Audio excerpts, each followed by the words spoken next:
Мектеп және жүрек сөздері әртүрлі дыбысталуына және әртүрлі лексикалық мағынаға ие болғанына қарамастан өзара тығыз әрі ұқсас болып келеді.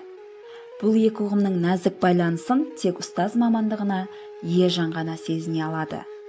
Мектептің жүрегіне айналған нағыз педагог қана білім ордасының жүрек секілді тірі ағза екенін, өз жүйесі мен өзіне тән қызметі барын аңғарады.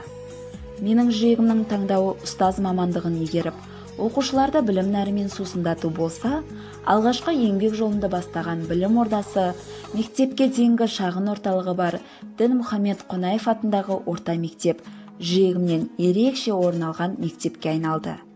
Менің түсінігімде педагог жүрегінен орын алып, ыстық ықыласына ие болатын мектептің ең басты белгісі бұл мектептің ең әуелі оқушылардың пайдасына жұмыс жасайтын мейірім мекені болуында. Оқушыларға берілетін білім де, сіңірілетін тәрбие де асқан сүйіспеншілік пен мол махаббат арқылы берілетін мектепте жақсы нәтижелер мен мол табыстар болатынына еш күмәнім жоқ. Жас маман болып қызметімді бастаған Дінмұхамед Қонаев атындағы орта мектепте дәл сондай мейірім мен сүйіспеншілік мекеніне айналған білім ошақтарының бірі. Алғашқы жұмыс күнімнен бастап әріптестеріме айналған тәжірибелі мұғалімдердің ақыл кеңестері мен кәсіби ұстаз ретіндегі үлгісі маған үлкен көмегін тигізді. Мектеп ұжымының өзара бірлігі мен татулығы, кез келген шараны бірлесе атқаратын ынтымақтастығы мектебіміздің абырой беделінен айқын аңғарылады.